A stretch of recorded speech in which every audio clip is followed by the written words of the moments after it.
Today we begin the exploration of Compton, California, known as a hub city due to its geographic centrality in LA County.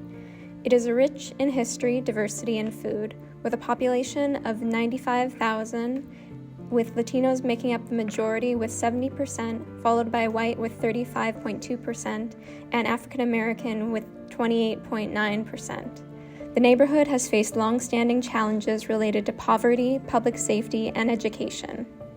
From our exploration of Compton, we find ourselves at Compton College with a student population of approximately 6,100 and serves as a vital education resource for the community. To further explore what education looks like in Compton, we interviewed Professor Kent. I work at Compton College. I'm an instructor. We have counselors that I direct them to. We have building student housing. There's food at them as well every day. They get a stipend for that. And on Wednesdays, we have a farmer's market here, and they can purchase food there, care of the college. We try to get them connected with the counselors that have information about getting quote-unquote free money, financial aid of various sorts. There's an SRC, that's Student Resources Center, for those that have some learning disabilities, to allow folks to have just as many advantages as everybody else. I had 9 classes at 5 different campuses in the LA area, so I have some experience with other schools. Basically, it's smaller, so the students have more access to me rather than having to fight amongst their peers. No issues with safety at all. Very safe. During the first 2 years I was here, there were incidents at El Camino where people were, I think, injured or killed because of gunfire, and that has never happened here. My field is astronomy and physics. The dropout rate is decreasing as I've gotten better at teaching. As we explore more of Compton, we see a few markets and yet many fast food chains. The greater Compton region has one of the poorest food resource environments in LA County, with a quarter of the population living under the poverty line, making a mean household income of $53,000. Access to affordable, healthy choices often becomes a challenge. We talked with a fellow Compton resident on their take on food affordability. Usually go to the nearest supermarket.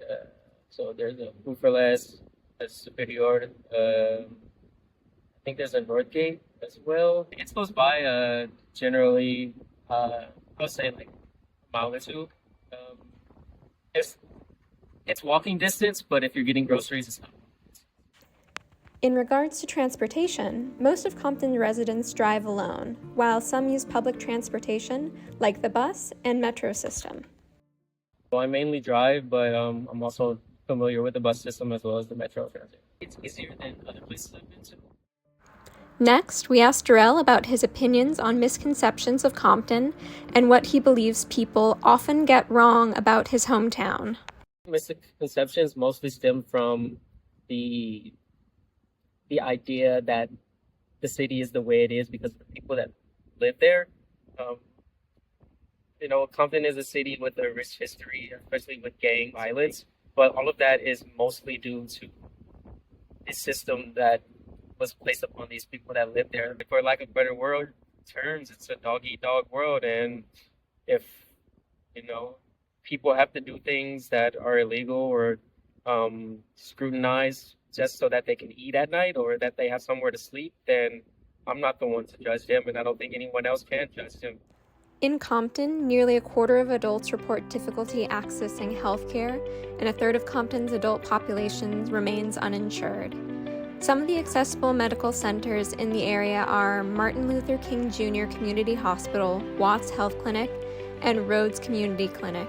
We spoke with Anita Burdett, a clinical social worker and a current supervisor at Watts Healthcare. shortage of providers, of physicians, mental health specialists, therapists. That's an ongoing issue in the Watson-Compton area. It definitely impacts the quality of the medical and mental health care. Have you noticed any impact from public safety or violence that play a role in individuals' access to care? Actually, it's one of the biggest concerns because a patient or community member who's afraid to go outside their door is going to have an issue with getting quality care. You know, if they're in a neighborhood where they don't feel supported, safe, you know, they already have trauma in, to make it to a facility where they have to catch the bus stop, you know, have to walk.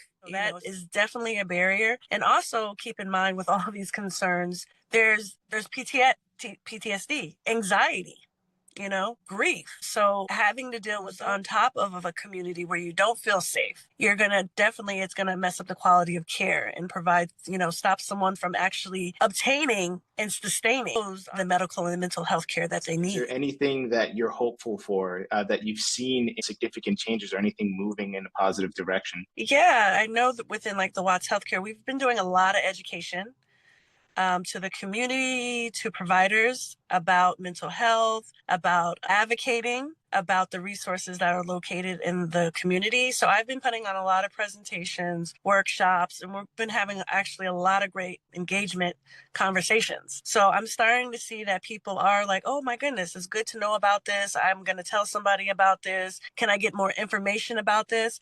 And I think to start anything, education is key, especially within the behavioral health. I've been really pushing for educating on what behavioral health is, what mental health is, the different classes, the diabetes and the asthma classes that we provide. Because education is key, you know, to gain any type of stability. So I am seeing that turnaround with the initiative of educating and providing workshops and different fairs in the community. Compton is a community with a predominantly low-income population. People often assume that Compton is defined solely by crime or poverty, overlooking the strong sense of community that residents feel. A new provider in Compton should understand the deep-rooted systemic barriers the community faces, including limited access to fresh and healthy food, underfunded healthcare facilities, and a historic mistrust in medical institutions.